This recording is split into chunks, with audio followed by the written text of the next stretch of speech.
Hi everybody, my name's Keith Scott-Mumby and I'm a British MD living in California. And I've written a book, it's called Diet Wise. Now its subtitle is How to Let Your Body Choose the Foods That's Right for You. But I've been thinking recently I could change that subtitle to Surprising Ways That Foods Can Really Hurt You. In the 1980s and 1990s I made myself an international reputation as a specialist in what we used to consider just food allergy. In fact, the British newspapers and media in Europe used to call me the #1 allergy detective because I was good at it. However, we see things a lot broader than just food allergy today. Food allergy really, strictly speaking, is an immunological response, and I would say about 95% of the problems that we encounter there isn't really a measurable immunological reaction at all. By that I mean an antigen-antibody response. We didn't know why it happened, but we knew it did, and we got people miraculously well from a whole variety of conditions like migraine, arthritis, colitis, asthma, eczema, and even things that would surprise you like people with schizophrenia who recovered and people with epilepsy. I was able to get one man his driving license back because his so-called epilepsy was really just a wheat allergy. If he avoided wheat, then he didn't get the fits and then he didn't need to have his license revoked. So they were willing to give it back. And a whole variety of things like that that really show just how very bad food can be for certain people. Now, I'm on record with the BBC as saying everyone has a food allergy or intolerance. Now that's not necessarily important. If you're not ill, you're not suffering from serious disease, but nevertheless it's quite common if you know the right questions to ask. But what's become clear to me through my work and my specialist consultation work over more than 3 decades is that this phenomenon is very, very common and people don't think of it, and a lot of people are unnecessarily sick just because food is doing something harmful to them.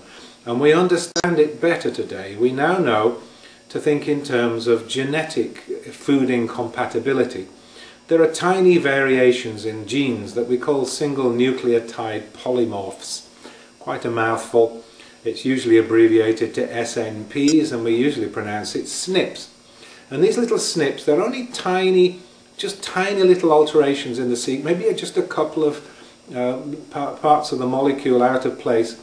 Not enough to wreck everything or cause the person to die, but probably enough to make sure that a certain protein or an enzyme is either deficient or doesn't function properly, and so the person has an incompatibility issue, if you like, with foods that contain that. For example, people that don't metabolize sulfur properly would probably be quite uncomfortable with the lily family. We eat the lily family, that's onions, garlic, scallions and shallots and so on. So they're very common, these tiny gene variations, and it really does mean that scientifically we're on solid ground by saying that everybody's different. There is no standard universal rule, and the whole idea that you can figure out a diet that's good for one person and therefore good for everybody is crazy. So you can really forget about all these set diets like the South Beach diet and the Perry Coney diet and even the metabolic typing diet. I mean, the metabolic typing implies we're part of just a few metabolic types. Really, that's just not enough. There's an almost infinite number of metabolic types because there's an almost infinite number of people, and each one is different. So, for example, I might metabolize tomato perfectly okay, but somebody else has a problem, and tomato is a common cause of things like arthritis, for example. I've seen it make people very sick indeed. In fact, tomato is a good example because it belongs to a family of foods that are really quite poisonous. They're called the deadly nightshade family. And in fact, a lot of foods contain toxic substances. A potato contains solanine.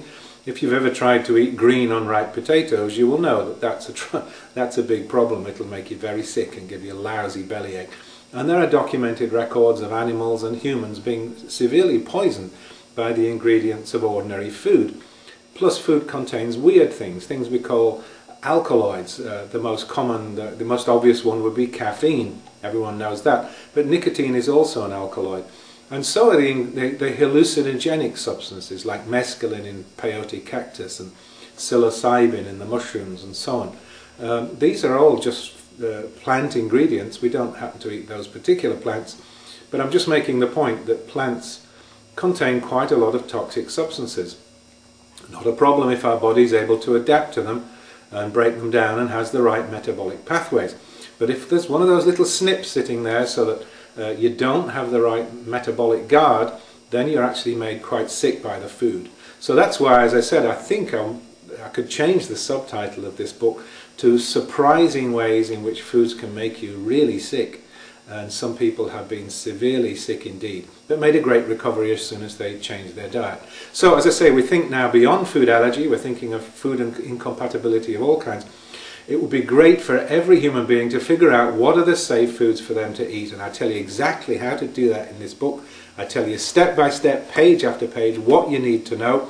And its title is Diet Wise. If you read this book, you truly will be diet wise. You'll know things about food that your own doctor certainly won't know, but also lots of specialists and nutritionists that really seem to remain very ignorant of these facts. They're trying to publish the standard, the perfect diet that every person should be eating, which means they haven't got a clue about the issues that I'm talking about, which is we're all different. The rewards for working out what your own perfect diet is are very considerable. For example, you're going to live longer. I cite a great case here of an Italian nobleman from the 16th century who made it to 98 by just doing exactly what's in this book. He knew nothing about food allergies, he knew nothing about genetic food incompatibilities, but he was smart and did realize that certain foods didn't agree with him, and if he avoided them, he felt a lot better. And in fact, he felt so much better, he stayed healthy for the next 40 or 50 years of his life, almost made it to 100. His name, by the way, is Luigi Cornaro. But I've got lots of 20th century examples from my case book, and I cite one or two in here. The reward is there for you too. Also, you'll feel younger. Almost everybody on this program, their friends and family will comment, "You look fantastic, you look 10 or 15 years younger. What are you doing?" Well, the answer is that you're doing Scott-Mumby's diet program. It's not difficult, it's easy to understand, it just requires a little bit of determination from you, and the rewards will be a lifetime of good health, and it really is well worth taking the trouble. If you want to learn a little bit more about this or get yourself a copy, then go to the website you see on the screen. That's www.dietwisebook.com, and you'll find out more. Thank you very much.